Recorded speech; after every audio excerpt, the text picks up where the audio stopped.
오늘은 은밀히 보시고 갚으시는 하나님이라는 제목으로 말씀을 전하고자 합니다. 본문 말씀은 마태복음 6장 1절에서 8절 말씀입니다.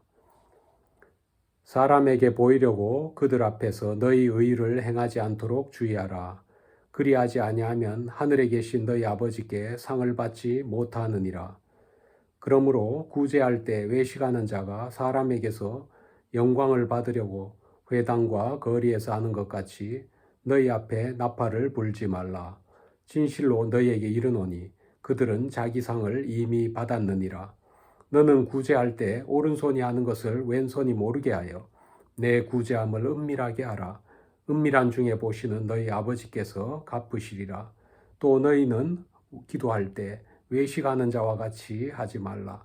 그들은 사람에게 보이려고 회당과 큰 거리의 어귀에 서서 기도하기를 좋아하느니라. 내가 진실로 너희에게 이르노니 그들은 자기 상을 이미 받았느니라. 너는 기도할 때 내 골방에 들어가 문을 닫고 은밀한 중에 계신 내 아버지께 기도하라. 은밀한 중에 보시는 내 아버지께서 갚으시리라. 또 기도할 때 이방인과 같이 중언부언하지 말라. 그들은 말을 많이 하여야 들으실 줄 생각하느니라. 그러므로 그들을 본받지 말라. 구하기 전에 너희에게 있어야 할 것을 하나님 너희 아버지께서 아시느니라. 아멘. 하나님은 우리가 상상도 할 수 없는 은밀한 곳에서 우리의 모든 행위를 지켜보고 계시는 것입니다. 아무리 하나님을 피해서 몰래 악을 행하지만 하나님은 다 보고 계시며 다 알고 계십니다. 사람들이 보지 않는 곳에서 오른손이 하는 일을 왼손 모르게 선행을 할지라도 하나님이 친히 보시며 일의 시작과 끝을 세밀히 알고 계십니다. 하나님은 영이시고 우리의 눈으로는 볼 수 없으신 분이십니다. 우리 눈에 주님이 보이지 않기에 우리 가정의 주인 되시고 식사 때마다 우리 식탁 곁에 함께 앉아 계시고 우리의 대화와 기도를 들어주시는 예수님의 존재를 망각할 때가 있습니다. 주님이 우리 가까이 계시지만 눈에 보이지 않기에 주님이 계시지 않는 것처럼 행동하고 눈에 보이는 사람만을 의식하며 행동할 때가 있습니다. 그러나 우리가 주님의 계심을 알고 느끼지 못하는 그 순간에도 주님은 우리의 크고 작은 모든 행동을 지켜보고 계시는 것입니다. 주님이 계시지 않는 곳은 이 세상 어디에도 없습니다. 주님은 많은 사람들이 왕래하는 대도시 번화가에게도 계시고 또 인적이 없는 사막이나 첩첩산 중에도 계시고 어두운 골방에도 계십니다. 우리 인간은 누구나 타인에게 인정받고 칭찬받고 싶어하는 욕망이 있습니다. 노력과 수고에 대한 결실이나 성취에 대한 보상을 받고 싶어하는 욕구가 있죠. 우리는 상을 받고 싶어하고 또 수고와 노력에 대해 인정과 칭찬을 받고 싶어합니다. 그런데 우리 그리스도인은 믿음 생활을 열심히 해서 기도가 응답을 받고 구제와 선행을 많이 하였다고 해서 세상 사람들이 알아주거나 지위와 신분이 높아지는 것은 아닙니다. 믿음 생활의 열심으로 인해서 내 평판이 좋아지고 내 인기가 높아지고 내 뜻이 이루어지는 것이 아니라 하나님의 나라가 이 땅에 임하게 되고 하나님의 뜻이 이 땅에서 이루어지게 되는 것입니다. 그럼에도 불구하고 우리에게는 수고에 대한 결실과 보상을 받고 싶어하는 욕구가 있습니다. 우리는 천국에서 받는 하나님이 주시는 상을 망각하고 당장 이 땅에서 사람들이 주는 상을 받고 싶어합니다. 사람들이 내가 한 수고에 대해서 높은 평가를 내리기를 바랍니다. 우리의 의로운 행위에 대한 보상을 사람에게 기대하는 것입니다. 그리고 보상을 바라는 욕구가 충족될 때 큰 만족과 기쁨을 얻습니다. 눈에 보이지 않는 하나님이 우리를 칭찬하시고 상급을 내리실 줄은 알고 있지만은 보이지 않는 미래에 하나님이 주시는 보상보다는 당장 눈에 보이는 사람들로부터의 칭찬과 보상이 더 확실하고 소중해 보이는 것입니다. 그리고 사람들이 우리 수고와 정성에 무관심할 때 늘 실망하고 분노하게 되는 것입니다. 우리들이 타인의 시선을 의식하기 시작하면은 사람에게 보이려고 구제를 하고 또 보이려고 기도하게 되는 것입니다. 자기 자신도 모르게 구제와 기도와 금식을 사람들이 알아주어서 칭찬해 주기를 바라는 마음이 싹트게 되는 것입니다. 주위 사람들을 의식하고 칭찬과 박수를 받으려는 행동이 계속되면 결국 자신을 거짓으로 꾸미는 위선적인 행동을 지속적으로 하게 되는 것입니다. 주님이 외식하는 자라고 책망하신 바리새인들은 이방의 풍속과 문화를 거부하고 모세 오경과 유대인의 전통을 강조하며 율법을 철저히 지키는 당시 사회 지도층 계급이었습니다. 바리새인들은 기도와 금식, 11조 생활, 구제 활동에 언제나 모범을 보였습니다. 그들의 엄격한 신앙생활은 일반인들이 흉내내기조차 어려울 정도의 높은 수준이었습니다. 바리새인들은 하루에 3번 오전 9시, 낮 12시, 오후 3시에 기도를 했습니다. 그러나 그들의 기도는 하나님을 향한 간절함과 진실함이 없었고 자신들의 의와 경건을 주변에 있는 사람들로부터 인정받으려 하는 행동에 불과했던 것입니다. 그러한 모순이 있었음에도 불구하고 자신들의 기도는 항상 남들과는 다르다라고 생각했습니다. 유대인을 유대인답게라는 동기에서 출발한 바리새인들의 경건은 시간이 흐르면서 다른 사람들의 선망을 받게 되자 교만해지기 시작했습니다. 그들의 시작은 순수한 열정에서 출발하였지만은 시간이 흐르면서 많은 사람들의 존경을 받으며 권력도 생기게 되자 그들의 경건은 변질되었습니다. 누가복음 18장에서 예수님은 바리새인과 세리의 기도를 비유로 말씀하셨습니다. 바리새인은 자신의 경건한 모습을 자랑하듯 하나님께 기도합니다. 하나님, 나는 일에 2번씩 금식하고 또 소득의 11조를 드립니다. 저는 의로운 사람이며 하나님 앞에 바르게 살고 있으니 제 기도를 들어주시기 원합니다. 결국 그들은 자기 의와 공로를 내세워 기도했고 다른 사람들을 경멸하고 무시하는 마음으로 기도했습니다. 그들은 자신들이 기도하는 모습이 사람에게 드러나기를 원했고 특별히 보이기를 원했던 것입니다. 그러나 기도는 사람에게 자기의 의로움을 사람들 앞에 보여주는 것이 아니라 은밀한 곳에서 자신이 주님 앞에서 죄인임을 고백하는 것이 되어야 합니다. 하나님이 듣고 보시기를 소원하는 마음이 기도하는 마음입니다. 하지만 바리새인의 기도는 결국 하나님이 아닌 사람에게 보이고자 하는 것이 되고 말았습니다. 이와는 대조적으로 세리는 감히 제단 가까이 나아가지 못하고 멀리 서서 감히 눈을 들어 하늘을 쳐다보지도 못하고 가슴을 치며 하나님께 불쌍히 여겨주시라고 간구했습니다. 세리는 당시 유대사에서 매국노 취급을 받고 결코 구원받을 수 없는 가장 악한 죄인이었습니다. 세리들은 로마 정부로부터 세금 징세권을 매수해서 동족들에게 세금을 징수하는 징세 대응업자였습니다.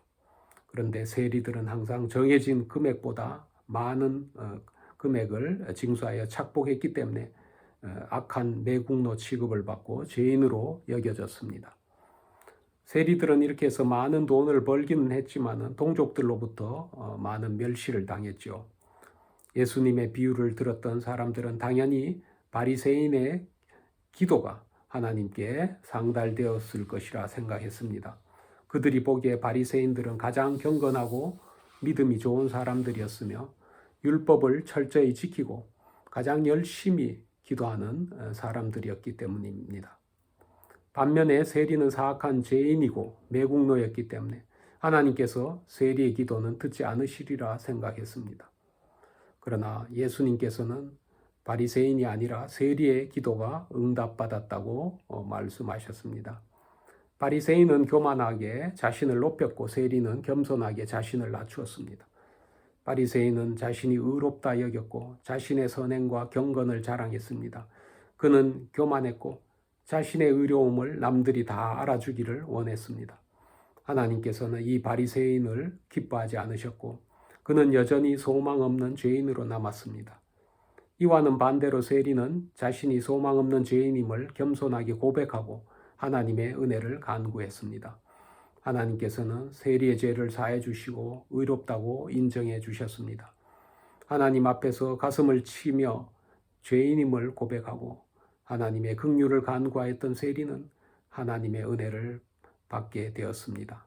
세리처럼 매일 자신을 돌아보고 죄를 회개하며 겸손하게 하나님 앞에 나아갈 때 하나님의 긍휼과 자비를 풍성하게 경험하게 되는 것입니다. 예수님은 우리 사람들에게 보이려고 회당과 큰 거리에서 기도하기를 좋아하는 바리새인의 잘못을 지적하시면서 너는 기도할 때 내 골방에 들어가 문을 닫고 은밀한 중에 계신 내 아버지께 기도하라. 은밀한 중에 계시는 내 아버지께서 갚으시리라 라고 말씀했습니다. 이 말씀은 진실한 기도 자세를 교훈하신 것이고 기도할 때에는 은밀한 골방에서 기도할 것을 당부하신 것입니다. 이 골방 기도는 남을 의식함이 없이 진실되게 주님을 만나는 기도입니다. 골방 기도는 사람들에게 칭찬을 받기 위한 것이 아니라 하나님께 긍휼을 잊기 위한 기도입니다. 외식으로 하는 기도는 사람들로부터 칭송과 박수를 받지만은 골방 기도는 하나님의 응답을 받게 되는 것입니다. 그렇다면 예수님은 어떤 장소에서 기도하셨을까요? 예수님은 한적한 곳이나 산으로 올라 은밀한 곳에서 기도하셨습니다. 예수님은 12제자를 택하기 전에 밤이 새도록 기도하셨습니다. 예수님은 회개할 죄가 없으셨고 성령을 한량없이 받으신 하나님의 아들이지만은 기도하셨습니다. 예수님은 기도로 하나님과 교제하셨고 또 하나님의 뜻을 간구하셨습니다. 예수님은 기도를 통해 하나님의 뜻에 순종할 수 있는 지혜와 능력을 받으셨습니다. 예수님은 때때로 새벽 미명의 은밀한 곳에 가서 무릎 꿇고 기도하셨습니다. 특히 십자가를 앞두고는 겟세마네 동상에서 땀방울이 핏방울 되기까지 간절히 기도하셨습니다. 예수님은 은밀한 곳에서 하셨던 그 기도의 힘으로 인간의 힘으로는 감당하기 어려운 고난의 십자가를 기꺼이 지시고 인류 구속의 사역을 완성하셨던 것입니다. 우리가 어려운 사람들을 도와주는 구제 역시 하나님께 드리는 기도의 연장선상에 있는 것입니다. 구제는 사람과 사람 사이에서 일어나는 선한 도움이라 생각하기 쉬우나 사실은 구제를 행하는 자와 하나님과의 관계에서 일어나는 것입니다. 사람에게 보이려고 하는 것이 아닙니다. 사람을 의식하면서 구제는 외식이 되고 자기를 드러내는 것입니다. 구제는 오른손이 하는 것을 왼손이 모르게 하는 것입니다. 사람에게 보이려고 회당이나 거리로 나가는 순간 그것은 외식이 되는 것입니다. 본문 2절 말씀입니다. 그러므로 구제할 때 외식하는 자가 사람에게 영광을 받으려고 회당과 거리에서 하는 것 같이 너희 앞에 나팔을 불지 말라. 진실로 너희에게 이르노니 그들은 자기 상을 이미 받았느니라. 구제는 하나님으로부터 받은 은혜와 사랑을 이웃과 함께 나누는 실천 행위입니다. 세상의 빛과 소금의 역할을 감당하고자 자신을 희생하여 어려움에 처한 사람에게 도움을 주고 봉사하는 사역입니다. 그런데 이 귀한 구제가 사람에게 보이기 위한 것이 될 때 사람으로부터는 많은 관심과 칭찬을 듣게 될지는 모르지만은 하나님으로부터는 칭찬받을 수가 없는 것입니다. 그 이유는 이미 자기가 주는 상을 다 받았기에 하나님이 주실 상이 없기 때문입니다. 사람에게 칭찬과 인정을 받기 위한 이벤트성 행사가 되지 않으려면 구제는 은밀한 중에 이루어져야 합니다. 오른손이 하는 것을 왼손이 모르게 실천되어야 하는 것입니다. 끝으로 하나님은 우리의 은밀한 구제에 응답하시는 하나님입니다. 본문 4절 말씀입니다. 내 구제함을 은밀하게 하라. 은밀한 중에 보시는 너희 아버지께서 갚으시리라. 우리의 은밀한 구제를 하나님이 직접 우리에게 갚아주신다고 약속하셨습니다. 특별히 우리에게 되갚을 능력이 없는 사람을 도울 때는 하나님이 친히 우리에게 갚아주시는 것입니다. 그러므로 우리가 누군가를 도와주고 봉사하였다면 그것을 기억하거나 기념하지 않고 그냥 잊어야 합니다. 그것이 하나님의 말씀을 온전히 실천하는 길입니다. 우리가 이웃에게 베푼 선행을 잊고 기억하지 않을 때 하나님이 우리의 선행을 기억하실 것입니다. 인간의 기억보다 더 밝으신 하나님의 기억이 우리를 풍족하게 하시고 윤택하게 하실 것입니다. 잠언 19장 17절 말씀입니다. 가난한 자를 불쌍히 여기는 것은 여호와께 구워드리는 것이니 그의 선행을 그에게 갚아 주시리라. 가난한 자란 물질적으로 궁핍에 처한 자와 또 병들고 마음이 연약하여 상처받는 모든 고난을 당하는 우리의 이웃을 말하는 것입니다. 이러한 가난한 자에게 선행을 베푸는 것은 가난한 자를 지으신 하나님께 베풀고 드린 것입니다. 하나님은 가난하고 연약한 자를 돌보는 사람을 결코 외면하지 않겠다고 말씀하셨습니다. 하나님은 부유한 자의 하나님일 뿐만이 아니라 가난하고 연약한 자 모두의 하나님이기 때문입니다. 가난한 자와 소외된 자들도 똑같이 관심을 기울이시며 조금도 차별 없이 하나님은 그의 사랑을 공급하시는 것입니다. 가난한 이웃에게 한 작은 행동일지라도 하늘 창고에 쌓인 것이 되고 하나님께 한 것이 되어 하나님은 갚으시는 것입니다. 이와 같이 예수님도 가난하고 어려움 당하는 자를 돌보는 사람들을 향해서 그의 행위대로 갚아주실 것을 약속하셨습니다. 예수님은 비유를 통해 너희가 여기 내 형제 중에 지극히 작은 자 하나에게 한 것이 곧 내게 한 것이다 라고 말씀하셨습니다.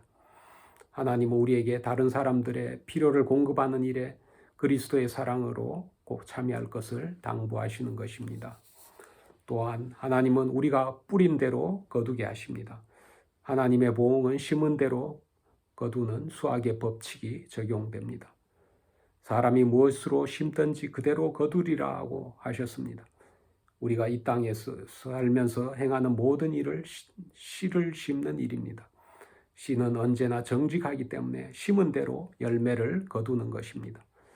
육신을 위하여 씨를 뿌린 자는 그 씨로부터 썩어질 것을 거두고 성령을 위하여 씨를 뿌린 자는 그 씨로부터 영생을 거둔다라고 말씀하셨습니다. 그럼에도 불구하고 우리는 하나님의 뜻을 따르기가 쉽지 않습니다. 우리는 다른 사람들에게 선행을 하고 물질로 또 베풀 만큼 풍요로운 삶을 살고 있지 않기 때문입니다. 하나님은 물질적으로 부족을 느끼는 우리에게 옳은 일을 하라고 요구하시고 또 고난당할 때 불평하지 말 것을 요구하시며 우리가 미워하고 불편함을 느끼는 사람들을 사랑하고 용서하라고 하시며 때로는 사명을 주시며 우리가 가고 싶지 않은 곳으로 떠나라라고 명령하십니다. 그렇다면 우리는 어떻게 이러한 어려움과 난처함에서 벗어날 수 있을까요? 우리의 영혼이 잠잠히 하나님만을 바라보는 것입니다. 우리 영혼을 향해 이렇게 말해야 합니다. 나의 영혼아 귀를 기울이며 침묵하라. 예수님이 명령하시는 말씀을 듣고 그 일을 행하라. 시편 62장 5절 말씀입니다. 나의 영혼아 잠잠히 하나님만 바라라. 무릇 나의 소망이 그로부터 나오는도다. 우리의 구원이 되시고 소망이 되시는 하나님께 시선을 집중하고 하나님의 뜻을 기다려야 합니다. 잠잠히 하나님만 바라며 하나님의 음성을 들어야 합니다. 우리의 영혼을 일깨우시는 하나님의 음성을 계속 들어야 합니다. 우리들은 하나님의 뜻에 복종하여 잠잠히 하나님만을 바라보고 살 것을 결단해야 합니다. 이것은 우리의 소명이기도 하며 우리가 하나님으로부터 지으심을 받은 목적입니다. 우리가 내 원대로 마옵시고 아버지 하나님의 원대로 되기를 원하나이다라는 그 말씀에 순종할 때 우리의 영혼은 안식과 평안을 누리게 될 것입니다. 우리의 구원과 소망이 예수님으로부터 나오기 때문에 우리는 항상 주님께 도움을 구해야 합니다. 우리가 하나님께 도움을 구할 때 하나님은 우리에게 아낌없이 지혜를 주시며 도와주십니다. 하나님은 당신이 원하지 않거나 우리가 감당할 수 없는 일을 요구하지 않으시는 분이십니다.